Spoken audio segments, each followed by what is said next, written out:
what are the practices that are being implemented around the world? I see a lot of actionable points coming out of today's discussion. So without much ado, I will invite Mr. Sudeep Sarkar, the CEO of India Export Mart Limited, the people who are behind these series of webinars. By the way, this is the 13th of our IHE 2020 hospitality sector webinars. So, Mr. Sarkar, the forum is yours. I welcome you to address our audience. Yeah, thanks, Arishna. Esteemed panelists, friend of the IHE 2020 and members of audience, especially the members of AWESOME, Pan India Engineers Association, Hospitality Engineers Middle East Theme, and Karnataka Hotel Engineers Association who have signed up for today's webinar. Let me start my welcome address by wishing you all Eid Mubarak. On this auspicious day, my prayers are with the families who lost their dear one to COVID-19, with those who are recovering from the virus, and with our brave doctors, nurses, policemen and women, and government employees who have been at the forefront of India's war on the pandemic. Our recovery rate gives us a lot of reason to cheer and hope for the best, and I pray that the first vaccine reaches us sooner than expected. I'm happy to report, as Shoriza also said, that India Expo Mart Limited, IML, or the brand name as India Expo Center and Mart, has organized 12 webinars as of now, including one first of its kind virtual product showcase, including for the hospitality sector. The response to it took us by surprise. We have averaged at least 1,000 plus registrations and an actual audience of more than 500 to 600 professionals and students from across India and 40 different countries per webinar. Today, we also got to know that we have already 15 member countries registration received so far. More importantly, we have had the who's and who of the hotel, restaurant, events, and banqueting sectors talking to us on our webinars and the wealth of information we have gathered, which is there on the YouTube. It is like a gold mine of call to action. We have more coming in, and I'm most excited about our second product showcase, which we have planned for Saturday, the 30th of May. On our last showcase, the range of product showcase extended from disposable terracotta pottery to UV heated cases for crockery and cutlery to prevent the transmission of microbes, to contact-free dispensers and hand sanitizers, to antimicrobial material for furniture and furnishings. The idea is to inform our supporters in the hospitality sector about what is already there in the market and what is about to come in. Much as we are gratified by the response to our webinars, we know for a fact that it would not have been possible for us to organize them had we had not got the support of a host of well-meaning people and the organizations they head.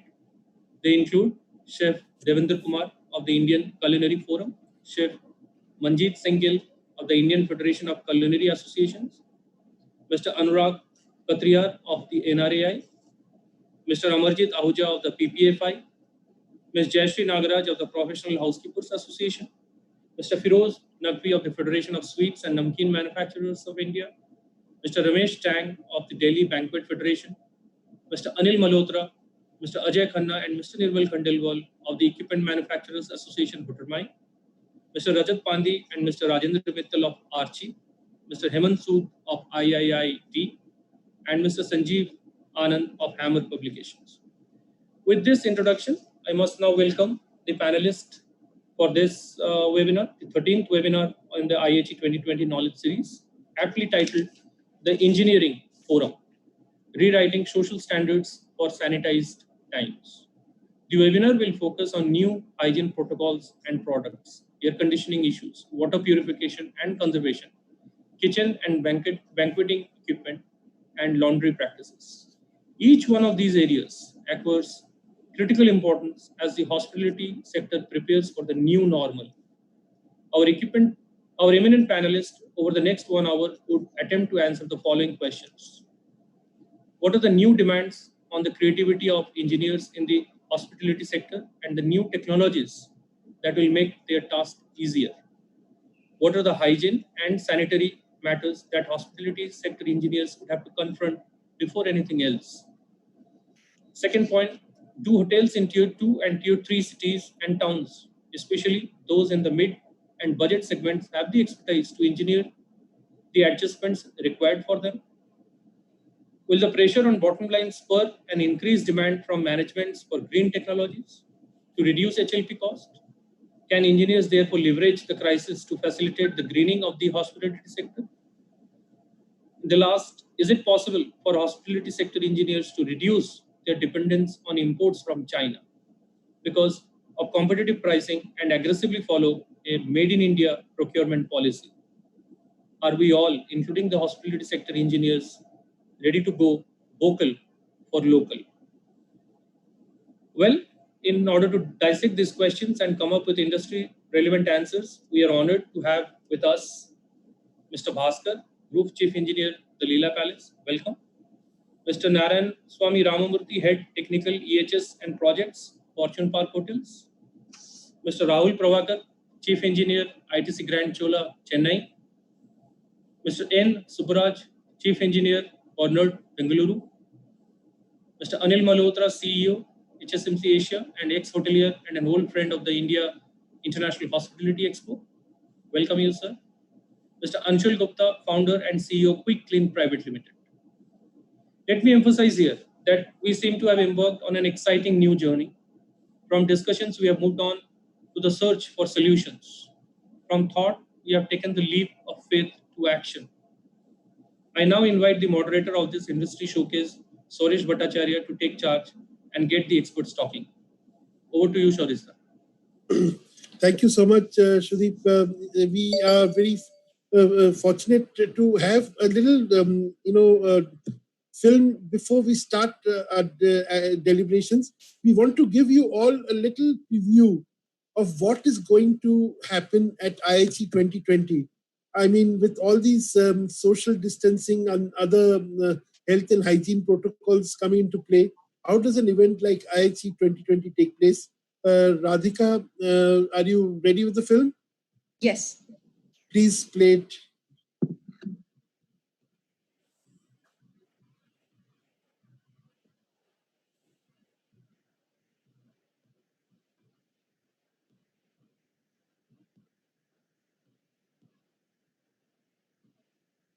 One minute.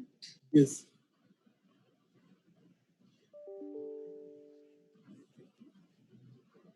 The voice in the background is that to Radhika Arora. She is the manager for exhibitions and conferences of IHE 2020. You will be maybe interacting a lot with her in person in the days and months to come. While the film is being set in motion, let me welcome Ajay Khanna, Mr. R. Kumar, Rajat Pandhi, a lot of familiar names, Mr. Naresh Shahani. They've all appeared in our panels earlier. And of course, a lot of the people you may be knowing, a lot of your engineer colleagues from different hotels around the country. Well, here goes the film.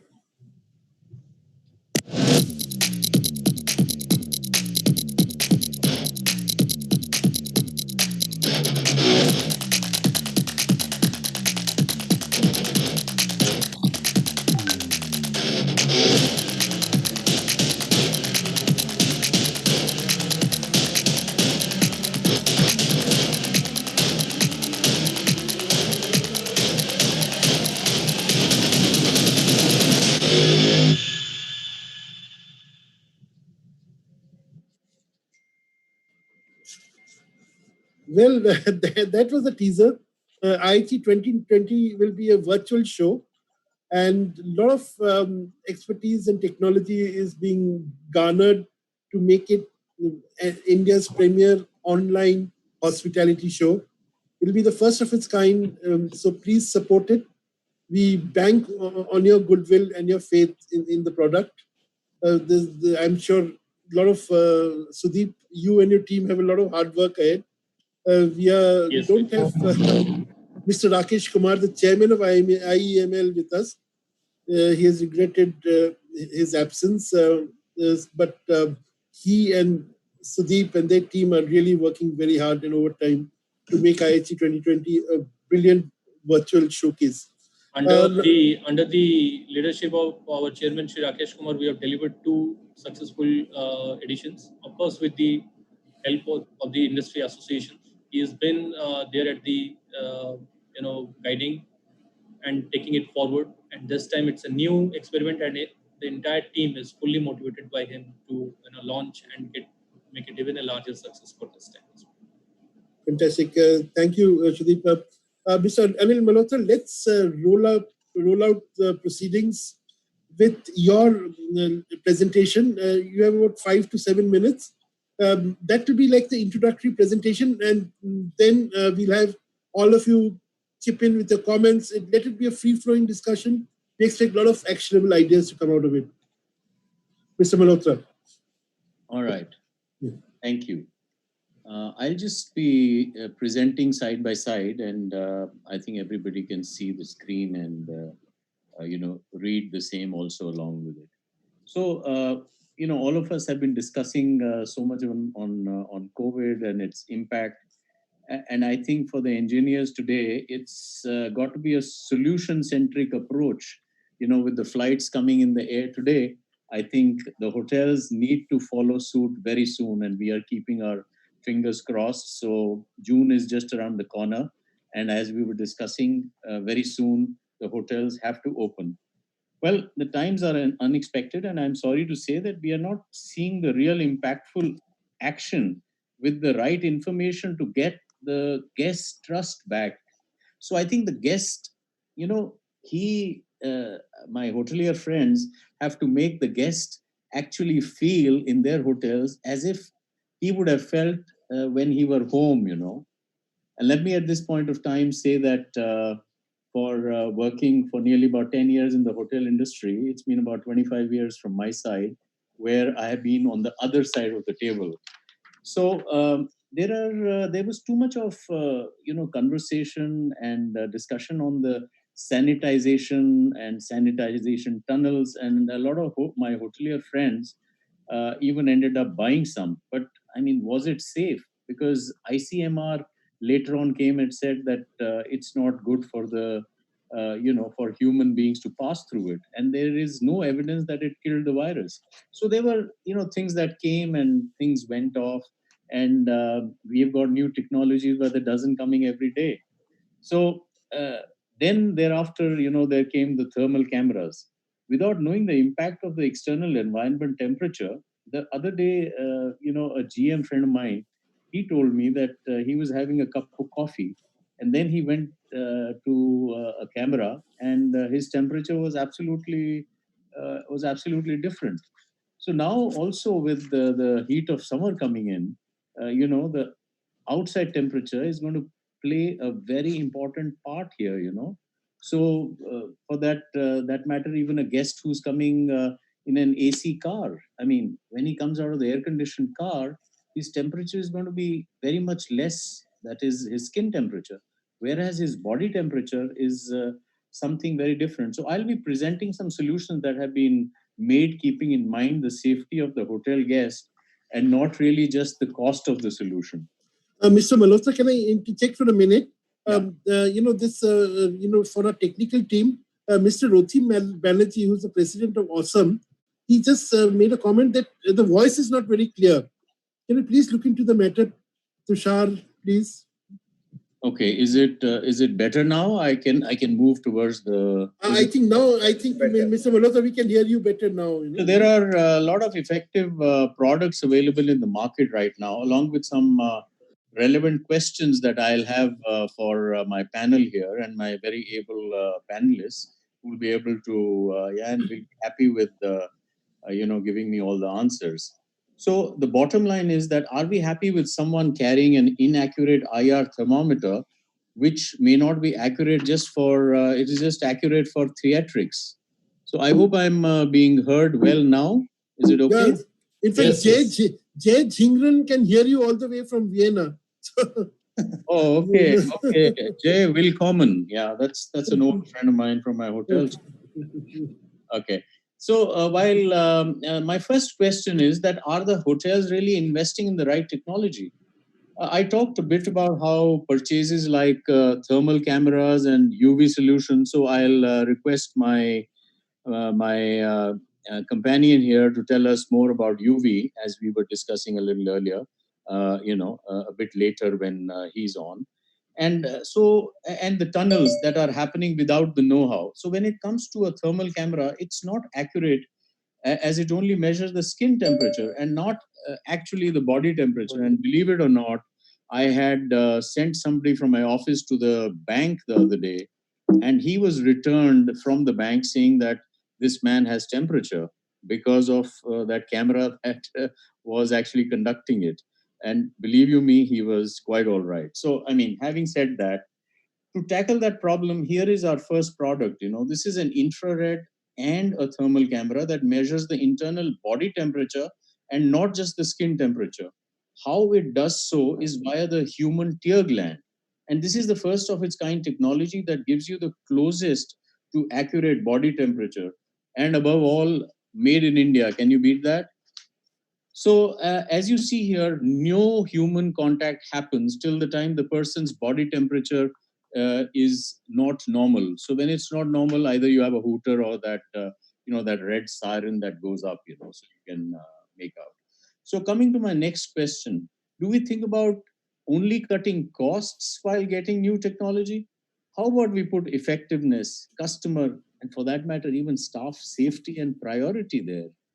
Effective solutions are expensive solutions, but they would give results and prove to be beneficial. They keep guests and staff safe. Keeping the staff safe is so important because I have to run the hotel, build loyalty and trust in the long run, both not only from your guest side but also from the staff side. So another hot topic that has been talked about is a lot of contactless dining. But is contactless dining enough? How do we ensure that the entire guest journey in a hotel is contactless? That is what we need to look at. How can you impart all the information without human interaction and still increase revenues? So that's a big question for my hotelier friends here. They have to look at their bottom lines. Sleeping, or I mean, for 2.5 months, the hotels have been closed, no earning. And people like us never got any earnings either because we are dependent on the hotels. So, as we say, let's talk about when the guest reaches the reception and instead of taking the always reusable key card. I mean, each guest is given the same key card. And what if he uses an app on his smartphone to conveniently unlock his room without even touching it?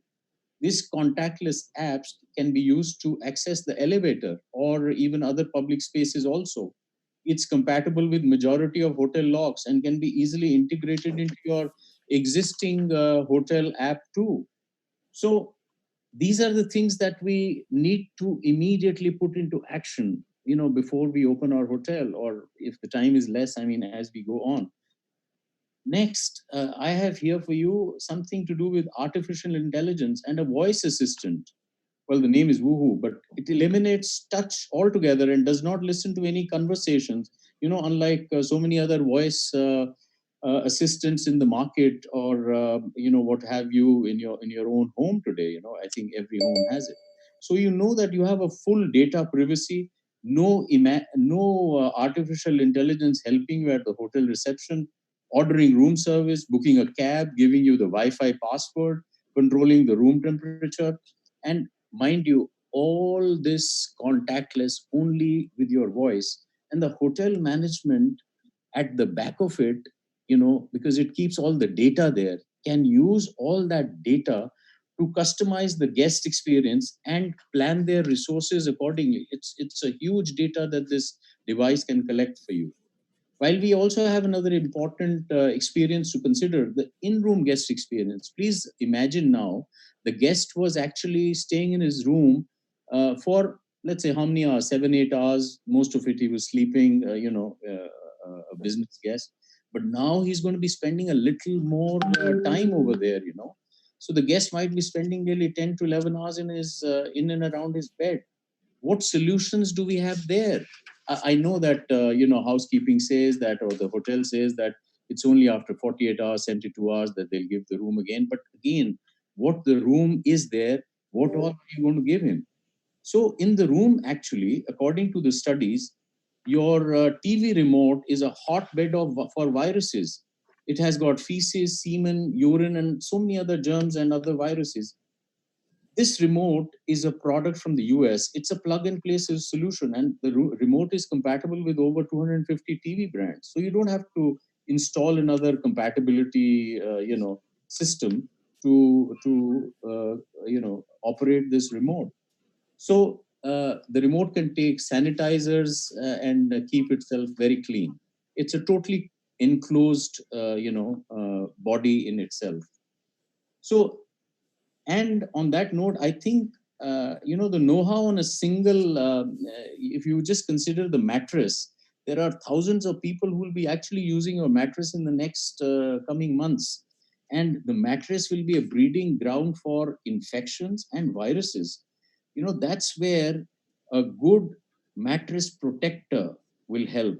Now, I mean, there are certain companies who are doing some great protectors that are bacteria proof, and it is a great way to extend the life of the mattress also.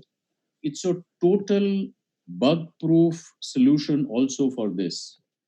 So I mean, let me tell you that these are not all my products that my company sells, but these are products that over a period of time one has seen can be useful to the hotels to fight the COVID menace and make the guest so much more comfortable in his place of stay that he feels like home. So this is this is what I have to say. But at the end, let me also tell you that I think by now we all know that COVID is here to stay, and we need to invest in the right and the most effective tech that will go the long way. Was it during the conversation or otherwise? Where somebody had said that if I don't get my money back in the next 3-4 months, then it's not the technology I take. Sorry, my take on this is no. We have to look at it long run, and we have to actually invest in the right kind of technology. Right. Thank you, Mr. Malhotra. Thank you. I think this was so informative. I hope you'll be keeping a copy of this presentation with us. We'll share it across all our groups Certainly. that we reach out to. Yeah. This was really interesting. So I will begin with Mr. Bhaskar Masineni. You said that today is your first day of receiving guests. Yes, that's and correct. You're at 10% occupancy. Now, is this Delhi or Mumbai? Bangalore, okay. Yeah. Now, tell me, Bangalore... all of us congratulate him for that, I think it's a big deal. It's a fantastic, affirmation of people's faith in hotels, Even Yes. getting 10% coming in is a very, very big thing. Now, tell me, what are the, you've heard, Mr. Malhotra, what are the various safety protocols that you have already in place, and what are the ones which are that you're going to consider very soon? Okay, I'll start from the airport arrival status. Leela has launched Leela Suraksha.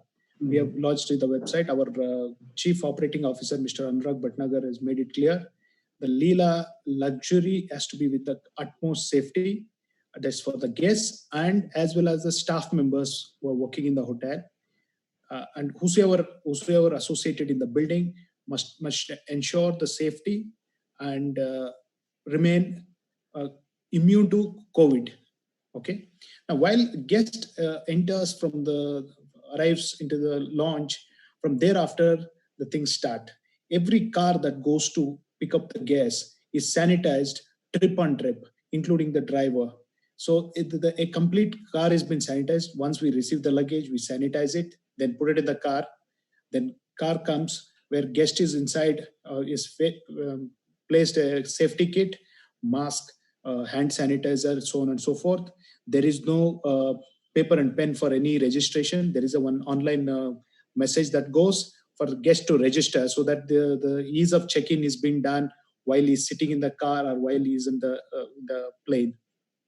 So once he comes to the main porch, the temperature scanning is done, and the luggage is going to be sanitized there again second time, and it's going to take a few minutes, but that delay will be communicated to the guests, and thereafter it is a contactless check-in as much as possible, because we have app based check-in, so paperless check-in. They need to give a consent. Even for the payment, there is an app that is been introduced, which is being trialed and tested today. So it's going to go on live, and from there the guest has been taken into the room, starting from the door handle to bed, the telephone, everything has been sanitized and given to the guest. So thereafter, a prescribed, like a butler is been assigned to the room, so that the staff members entering into the room is minimized. There's only selected team members will enter the room for the cleaning. And again, as team members have been briefed, there's a huge checklist that we need to follow in order to ensure the COVID preventive checklist. Starting from remote to bathroom fixture, everything gets sanitized once a day. And when you say sanitize, are you using this favorite? We have tied up with Johnson Diversey for the chemicals that have been supplied by them, and we use them and at every touch point in the hotel, starting from the lifts to door handles, your plumbing fixture, telephones, and the television, remote, so on and so forth. Everything comes with that. And the same checklist has been applicable for the in-room dining services also.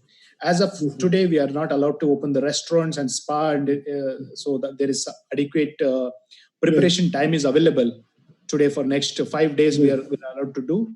But inside the room, this is the preventive measures we have taken. Fantastic. This is applicable for even the staff members. I think your experience is worth sharing. When once after 5 days or 10 days, once you have all the data. Even a very tastefully done immune drink is been welcome as a welcome drink has been developed by our chefs. So which is I would feel it's the one of the best that Leela has come out with, and it is a kind of a immune enhancer catalyst, and it is also very tastefully done to our fantastic, very good.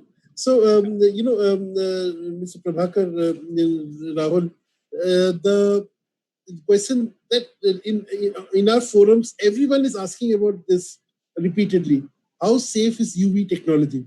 So you have done some work on UV technology and all the various UV devices which are coming to you.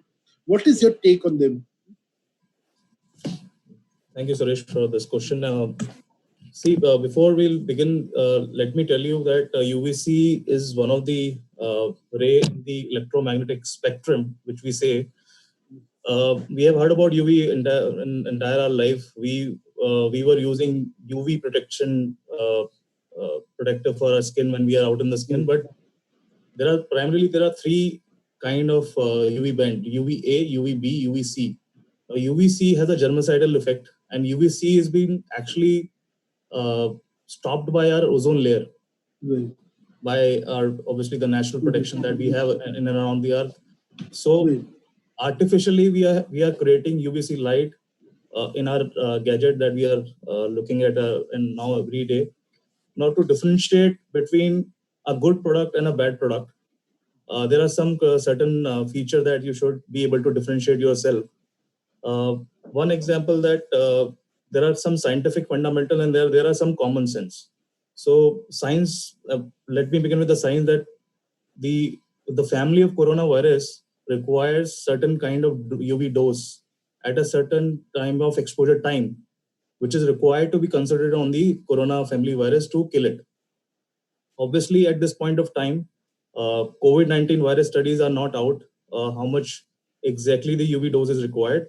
But yes, the study done on the previous virus, which belonged to SARS virus, there are around 8 of those. So there are UV dose available virus-wise, and where you can choose and select how much dose you need to provide. I'll give you one more fundamental is, like, for example, you consider your microwave oven. and you remove the microwave part of it and consider that as a UV box, like people are offering these days to keep your mobile phone or luggage or this thing. The one of the fundamental is that the bottom surface. So if you consider you're putting a object which is like in a brick shape, assume that it's like a luggage or it could be a document. So generally, a UV supplier will tell you that my product is able to kill COVID kind of viruses, and I have designed in a way that it will take care of that. But you can ask this simple question to him, and probably 90% of the vendor will not be able to give you answer back that what will happen to the bottom surface. So now, because the other 5 surfaces like top, right side lights, left side, front and back has been taken largely by the UV lights, but this 6th bottom surface is the key challenge when you look at as a common sense, because if the concept of UV is that it has to be there all throughout the body or object, then only it will be able to kill it or inactivate it. So this is the one fundamental which needs to be looked into. There are a lot of patent pending products which are coming in the market who have actually utilized certain analysis like CFD analysis, computational fluid dynamics, to actually give a bottom surface, but they produce a bottom surface in a manner. Consider, like, so for example, in microwave there is a grill. Grill is being used to heat up the objects. Even that grill is not sufficient enough to take care of your 360-degree sanitization, because let me tell you with the example. If we consider that grill width is 3 mm in width, and the size of the COVID corona virus particle is 0.1 nanometer, 0.1 micrometer. So if you divide 3 mm divided by 0.1 micrometer, it comes out to be 30,000 coronavirus can go undetected if you are using griller as a bottom surface. So again, griller, if you are putting your luggage or object on a grill and there is a bottom UV at the bottom, which is being kept just below the grill to highlight the bottom surface, again, it's not a right substitute, because 30,000 plus coronavirus will go away. So like we have heard about that airport using UV scanners in their luggage areas. So the luggage is going, now you consider luggage is going and they are moving on a luggage belt. Obviously the belt is rolling and with a rubberized belt, and obviously the bottom surface is not being scanned. So you will obviously be left with a 5 surface which are probably being sanitized if the exposure time is accurate and UV dose has been given in the right fashion. So that is the that's thing. right. Another challenge is that which is there, which is very different. We have to differentiate that UV, yes, the harmful effect of UV. So it has to be channelized, controlled in a manner. For example, that box which we are hearing and we are looking at, it has to be made of a protection material, so that in case once the object is kept inside that particular UV box, there should not be any UV photon or UV rays coming out of that box. So Tanmay, what is the ideal exposure time, or what is the safe exposure time for UV rays? It depends on the design of the box, size of the box. Generally, it ranges from somebody say 5 minutes, somebody says 10 minutes. It depends on how much dose you select and what is the time duration. Then that you calculate. So it's all scientific. This thing, the difference between is UVC safe or not? From what I gather, it is not a foolproof technology, because a lot of COVID viruses can go undetected or unharmed. Yes, if in case UV is not being penetrated in 360 degree fashion, it has to projected. One more thing that UVC people are buying UVC product, but they are not buying as a basic PPs like UV goggles. See, there is a difference between a normal LED light versus a UV LED light in a manner which is a difference between a water and a chemical. So light is not a light. So that's why the violet light, which is actually visible, is harmful for your eyes if there is a a slightly higher exposure. If there is a direct exposure to your eyes and to your body, because it's a germicidal this thing, so it also can harm. So obviously the safety interlocks have to be inbuilt. The moment somebody open the UV box, it should immediately trip off. So there should not be any direct exposure, and that has to be smartly done with the state-of-art interlocks. In fact, it reminds me like a lot of people harmed themselves with liquid nitrogen. When it became very popular, and it's about the same thing. You can burn your fingers. You can do a lot of things. Which can be very harmful to you. So let me which sort of almost we heard about thermal body scans. There are question marks about them. We heard about UVC containers. There are question marks about them. So now we come to Mr. Ramamurthy. What do you think in a situation like this? How does and chief engineer make an informed choice? Also, as you was talking to us before before the discussion went live, what is it? How will say mid-segment of budget hotels introduce all these technologies when there's so much pressure on the bottom line? In fact, this year has been particularly harsh for them. How will you reconcile the two? Mr. Yeah. All right. Let me answer the first question first. There is a lot of information floating around. As Anil Malhotra had said, there is so many of them. And in another webinar, I heard this word, the UV quacks. So there are a lot of quacks prescribing medicine. So it is difficult to make a choice immediately.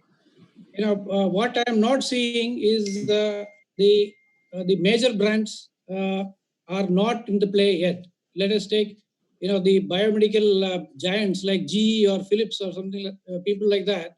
They are not in the market yet. I wonder why. So one needs to proceed with caution. Unfortunately, we don't have certifying bodies for these equipments.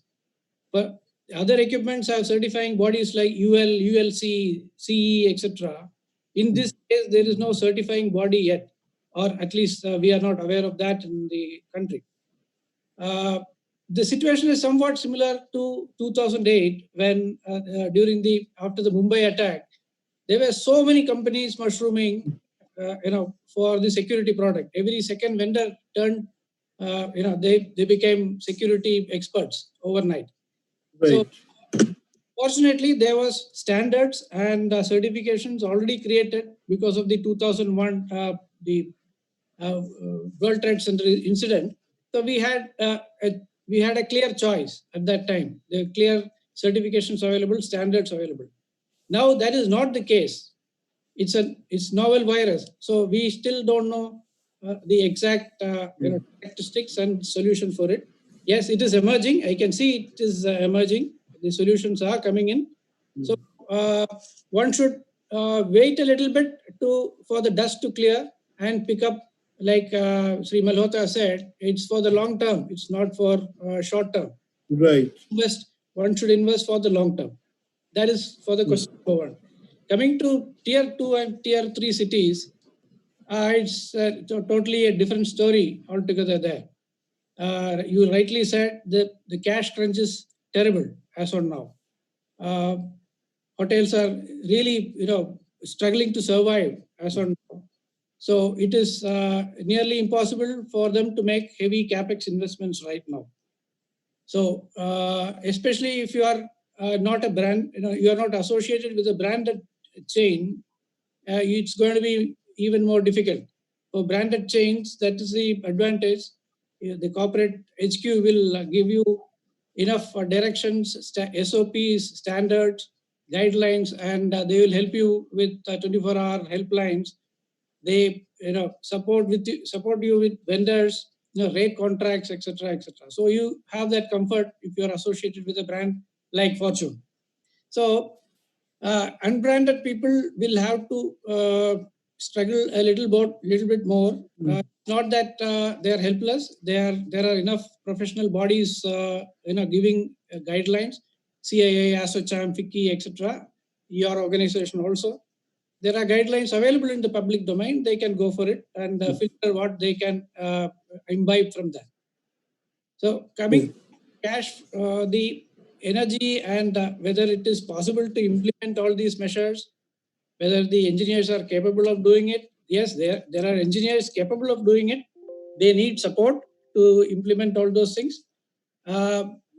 Most probably, everybody will be starting with processes and people-led actions.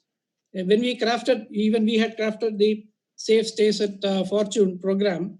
When we crafted it, it was so carefully done that we are not overwhelming our people down there in the cities. It should be implementable, and so that they feel challenged, but they should not find that it is impossible to implement. So, kind of actions are being taken. Right. So I don't know if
one is like a e-check-in.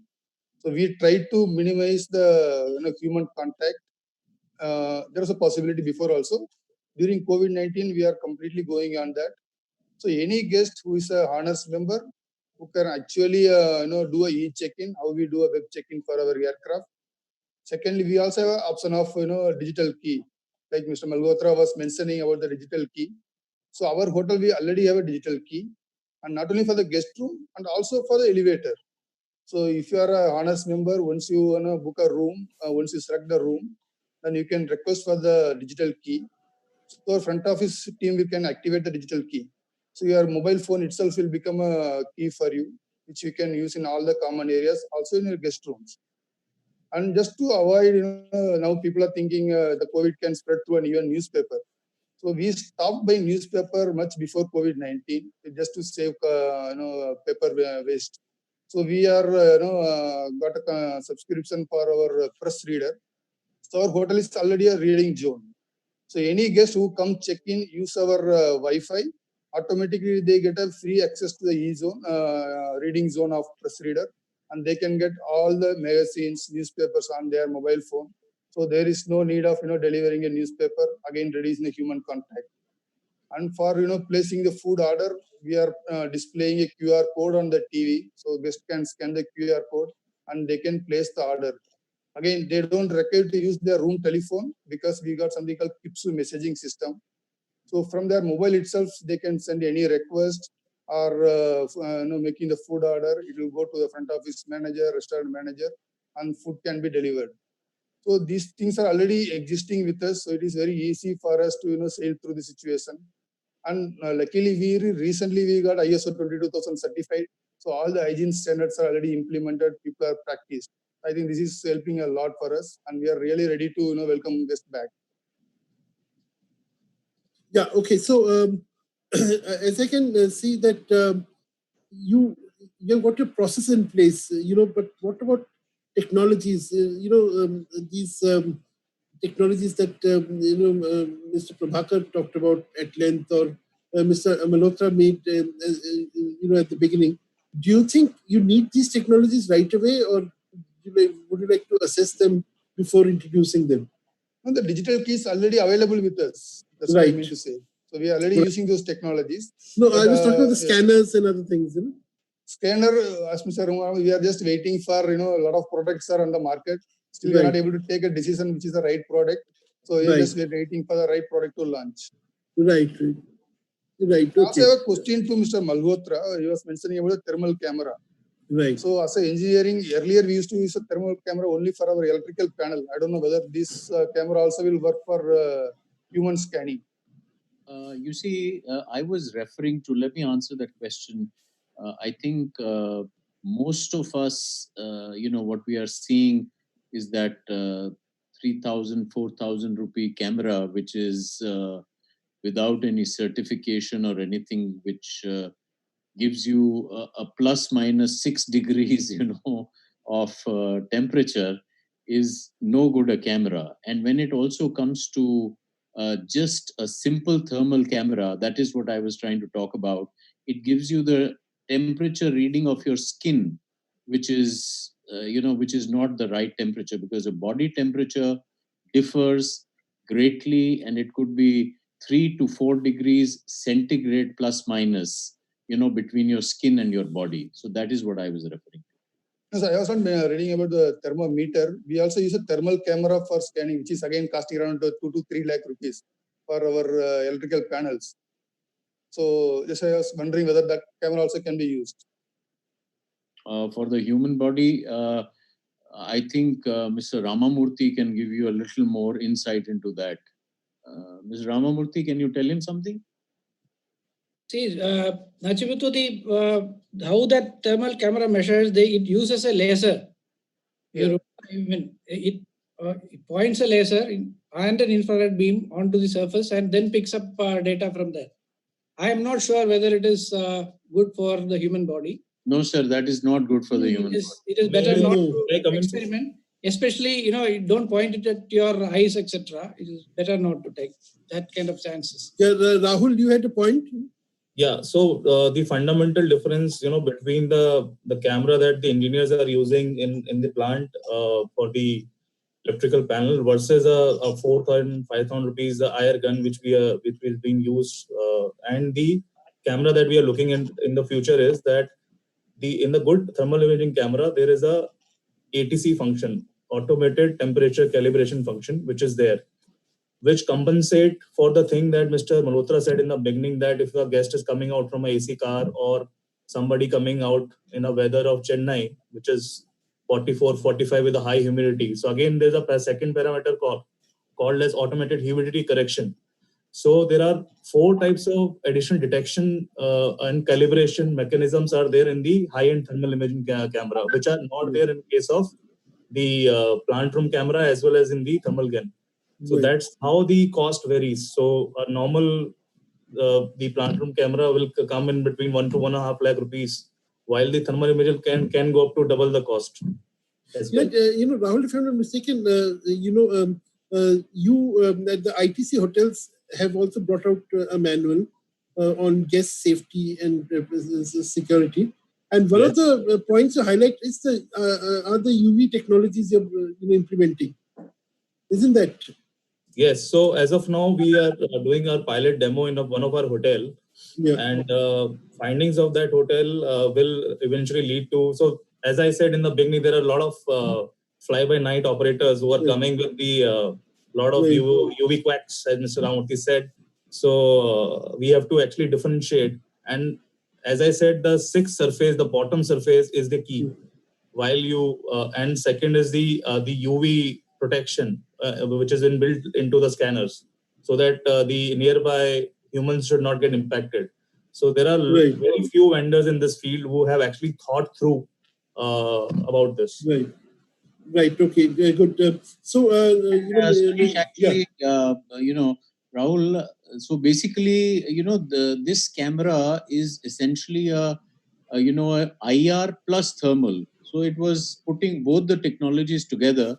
Correct. And when it went to the tear gland, that is probably the closest and the most accurate temperature that you can get from a human body. Okay, so good. So that will also, that's why we need, I think, some sort of a central body to come together and say that, okay, this is what we think is right. this is what we think doesn't work. Because I think right now the jury is very much divided. That's right. That's why I was saying that there has to be standards and certifications in this regard. Right. Okay. So now, Mr. Anshul Gupta of whose specialization is the laundry business. He has been very patiently listening to us. In fact, he was to go to Frankfurt for a major show to showcase his work. Unfortunately, COVID-19 prevented him from going there. Mr. Gupta, can you?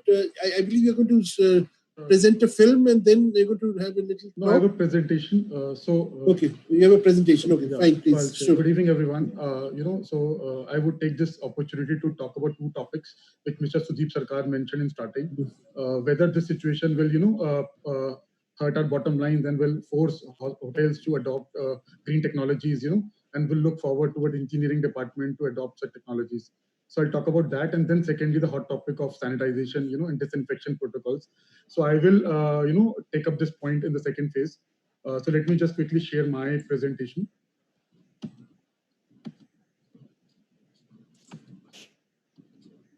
Okay, so like I said, this situation, like obviously, people talk about sustainability, and there's always been a question if sustainability can be profitable.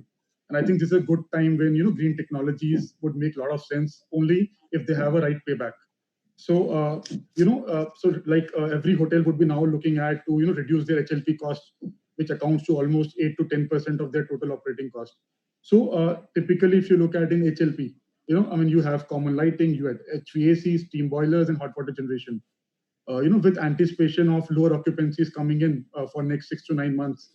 The biggest task which all the engineers would have on their plate would be, to optimize these all four factors.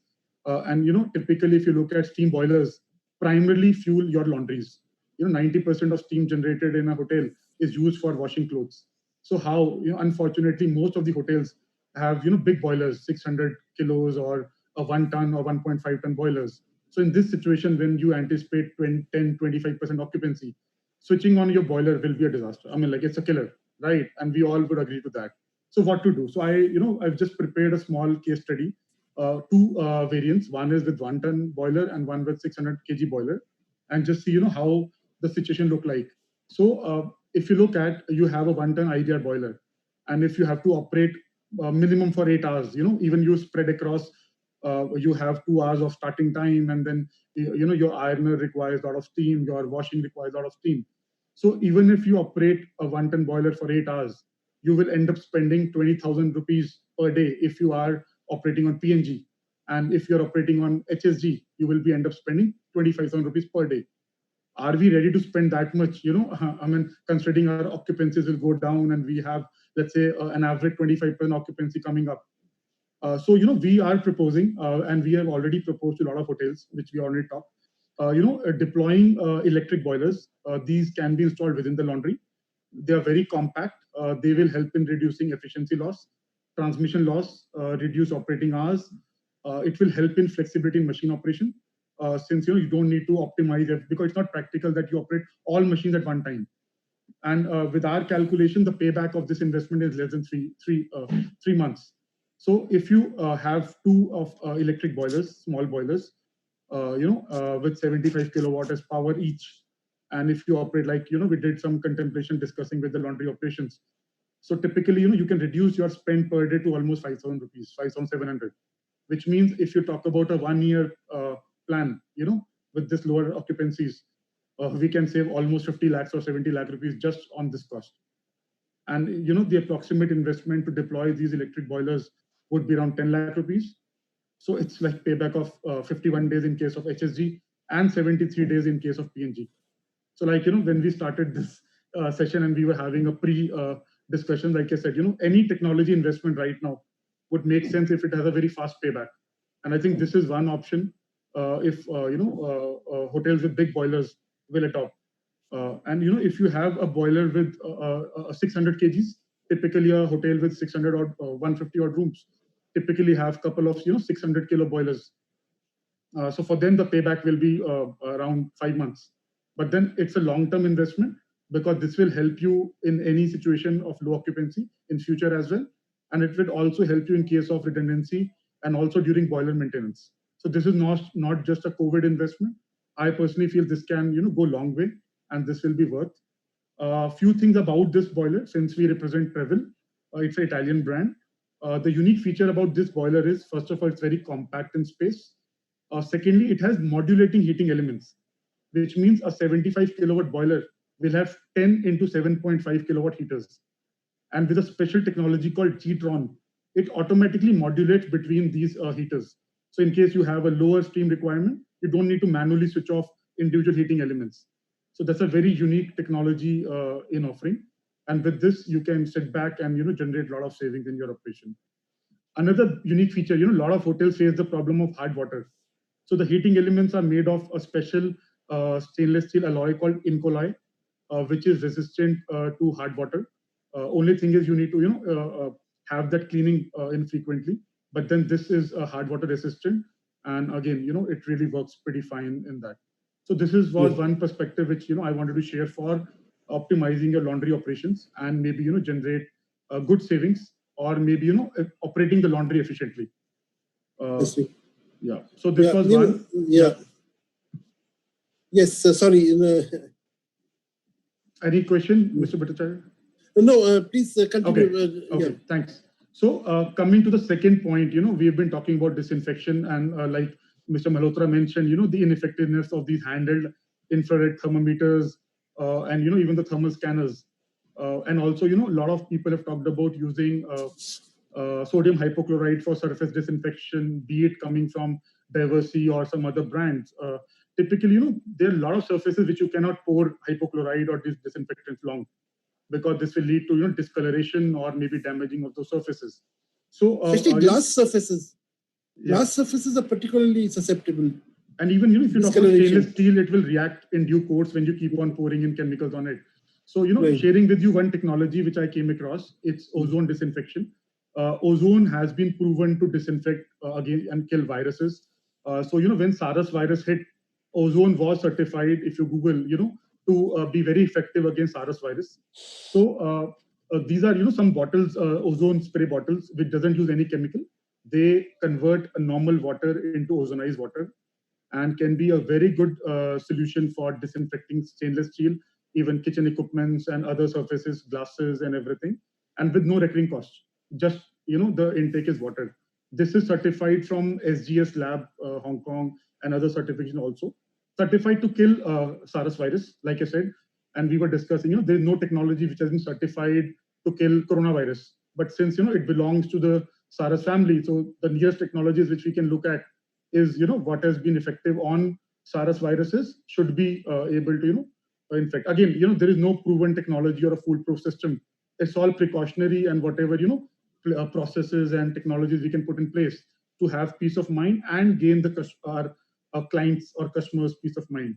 So sharing a small video of this, how it works.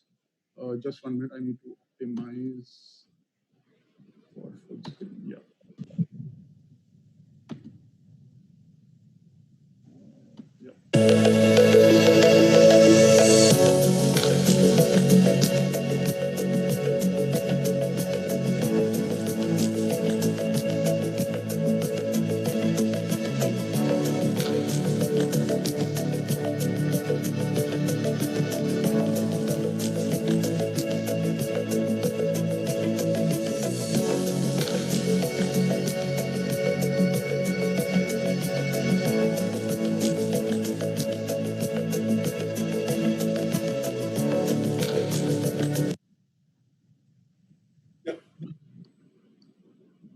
Okay, so one question, Anshul.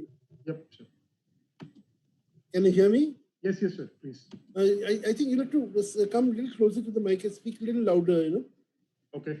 Yeah. Yeah. One question, one question that is being asked is, what was the power consumption of this of the electrical device you showed when you were talking about So it's less than 100 watts. So it's a very compact spray bottle, and it comes with an adapter which can be charged. And I think if it's a very common sense, like Rahul was mentioning, it's all about common sense as well. So it's basically ozonized water, which is generated from the So basically, it's actually HOCl, hydrochlorous acid, which is formed with the chlorine content of a normal water, right? And by oxidizing it, you create HOCl, which is stable carrier of ozone. And when you spray it, it converts, when it comes in contact with oxygen, it releases that O out of the HOCl, and then it forms O3, which disinfects the surface. So this is something, which I feel is a very cheaper option. Plus, it's a proven technology and can be used in long term. It's not a one-time COVID scenario. It can be used long term for disinfecting surfaces and your glasses and stainless steel taps and surfaces and everything. Okay, a quick, there's some questions from our readers, and Mr. Ramamurthy, a quick question to you, because of course, I'm sure talked about generation of steam. One of the big, questions that a lot of people have about hotels today is the air conditioning system. Is the air conditioning system a breeding ground for microbes? And if it is, what are you doing now, especially in this scenario, to clean it up? Clean the, did you say clean the duct? No, I mean, I said clean it up, but I meant... Clean it up, all right. Okay. Clean up the system, basically. All right. Duct, starting with the duct, I guess, Yeah, okay. All right. See, the first part of the question is about air conditioning being, a conduit or a vehicle for corona infection. I think that jury is still out. It's not conclusively proved or concluded that air conditioning can be a carrier. But having said that, nobody would like to take any risk. Nobody would like to take any chance. ISHRAE and ASHRAE have already issued guidelines. Right. We have already internalized those also. Basically, we need to reduce the risk by dilution, pure dilution. So the simple way is to increase the fresh air and reduce the recirculating air. Right. Okay, that is easier said than done. The impacts are that the hall temperature, the space temperature is going to go up a bit, and your energy bill also can be impacted adversely. So we need to strike a balance there. And as and when the occupancy goes up, we need to increase the fresh air. So there can be some intelligence built into it. Or if people are having good BMS, that is easy to manage with that.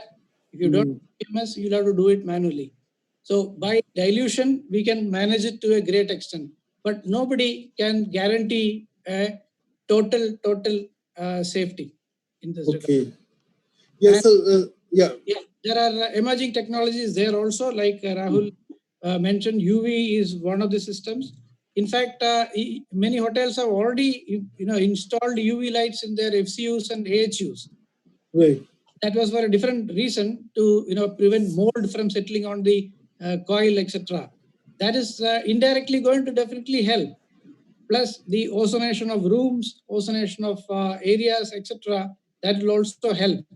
But to ensure 100% safe air conditioning, yes, we need to wait some more technologies to come.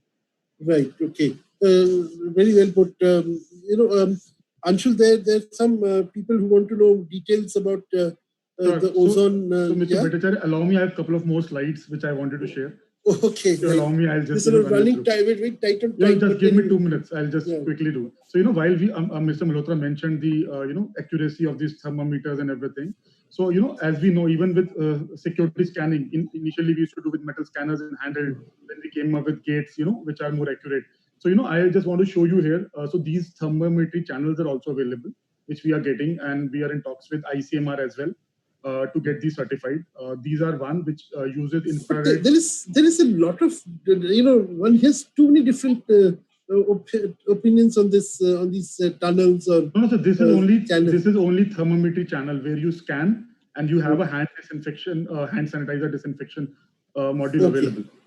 So coming to that also, the second option is this, which you mentioned rightly. A lot of people have questions, and here I would like to share you. So this is a disinfection tunnel. With temperature checking and hand sanitization, and also foot the sole sanitization for shoes. Right. But I want to share, the myth around the banning of tunnels. So I, personally interacted with ICMR doctors. So I'm going to just share, one screen, which is the letter the actual, just one. So this was the letter which was shared by ICMR, but a lot of people have misinterpreted it. Are you able to see my screen? No, I mean, we can't see any letter. Okay. Just 1 minute. I need to stop share and maybe reshare.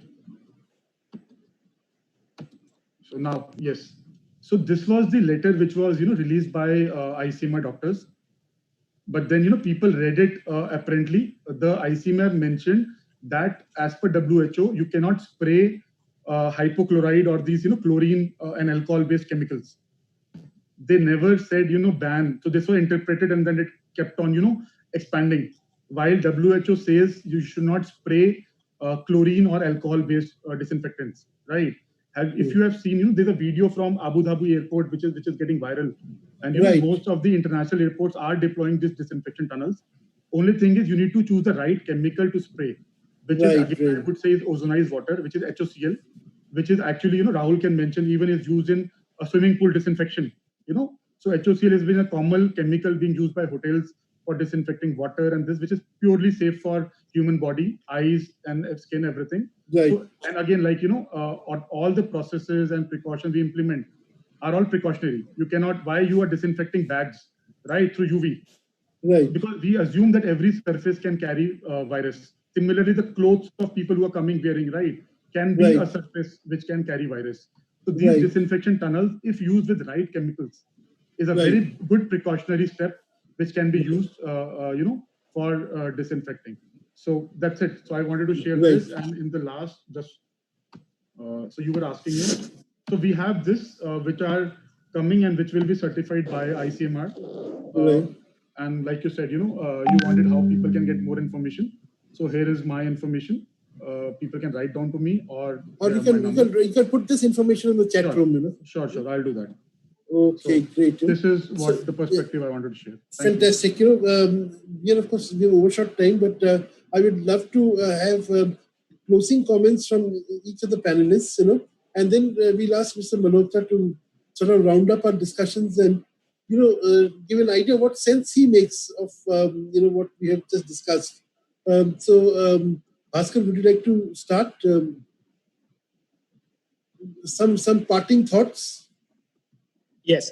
I'm sure all of us have only one situation today.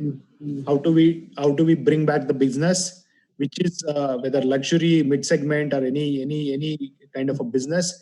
But what is most important is to attach safety around the hotel operations in any aspect, whether vendors coming into the hotel, whether the supplies coming into the hotel, whether guest, your staff. I mean, once we open, lift the lockout, there is more chances of vulnerable points, which is going to grow. I mean, enormously that one even can't imagine. But having said that, a strict compliance in each place will definitely ensure the safety. So that also means you have to invest in training of your staff. I mean, it has got three dimensions. One, the processes that we do. Second, the people that are going to adopt or practice it. And third, the awareness that we create to the guest, along with the technology, the best technology possible. These are the three things that are going to implement. But the technology, I'm sure what technology is going to come this month, next month, is definitely going to go outdated in next 6 months. And something which is foolproof, a best of the world-class companies are going to come up with some permanent solutions. But meanwhile, we have to. It's the cost of doing business. Whatever is immediately available, we will have to take it and then enhance it to the greater level. So that's my thoughts. Absolutely great. I think, Mr. Prabhakar, any thoughts you want to take off from where Bhaskar left? Do you have Yes. So ITC Hotel has launched a Assure program, and under that umbrella, we have identified set of technologies. I can see a lot of questions are coming on air conditioning and this thing which Mr. Ramurthy has explained in detail. Suppose a scenario when there is a question which I can see that a synthetic carrier, the guest himself is not aware, and it has not been captured by the IR camera as well. and the guest is there in the lobby or he's dining in the restaurant. Now suppose that guest had a sneeze, and if you sneeze, the sneeze travels at a speed of almost 160 km per hour. So even if you have UVC in your HUs and FCUs, even if you are doing a thorough cleaning with a lot of productive nanotechnology based disinfectant, you would require a substance somewhere in the air which will take care of droplet nuclei. There's a droplet nuclei are basically aerosols, so which are there in the air. Once somebody sneezes, they basically divide into two parts. One is droplet nuclei, which is smaller in size, and respiratory droplet, which is a little larger, which will eventually fall on the surfaces. So for the droplet nuclei, there are technologies which I can mention is that there are technology which basically generate ionized hydroxyl radicals, which eventually instantly kill the droplet nuclei within few seconds. So we are also trying out those kind of technology. So it is one of the enabler to ensure that there is a rise in confidence in the guest mind, and yet you are not disturbing any guest comfort. Right. That's right. I think, one sense that I'm getting, Mr. Ramamurthy, is that, there's still a lot of haziness about these new technologies, and as you said that, there are no certifying bodies which are looking into the matter also. So what do you do in this phase now, say the next 2-3 months or 6 months? Right. Again, we need to go, by strengthening our processes and enabling our people to implement those processes. People are going to play a very, very important role. So, in a spree of cutting costs, we should lose our good people. Right. There is a tendency to take temporary staff or to reduce manpower to take temporary staff and contractual staff. That is fine, but a temporary staff who keeps changing daily is a source of risk compared to your regular people who are and sanitized. So those aspects needs to be kept in mind. So people play a very important role. Processes play a very important role in the short term, mid-term. Right. Mr. Subraj, any parting thoughts? Yeah, I have a question to Mr. Ansul on the boiler. Right. So, like any other boiler, does this boiler also require any license or approval from government? So these are electrical boilers. So I think electrical boilers below, and that's only 100 kilo capacity. So they don't require any approval. But what would be the working pressure, sir? It's depend on the pressure, right? So it's a 5 bar pressure. So it's within the limits of But still, I think it is still required approval from government. It's required IBR approval in that case. IBR approval. So, but IBR approval is for I think 600 kg and above, and that is above 6 bar pressure. The IBR norms, if you look at, they require certification above 6 bar pressure, not below 6 bar. I think that is been changed long back. I think even 1 kg, 1 bar also they need a approval. That's right. That's right. Yeah. So I think until there's something. Okay. You should do some homework on this. Yeah. Sure. And do let us know. Once Sure. I see. Is Mr. Rothin Banerjee's line on clear? Can you hear us?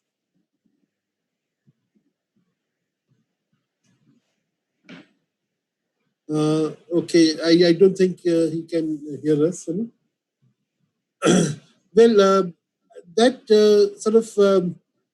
There's one more question, of course. Ms. Malhotra, I come back to a question that I've been repeating off and on. How does one,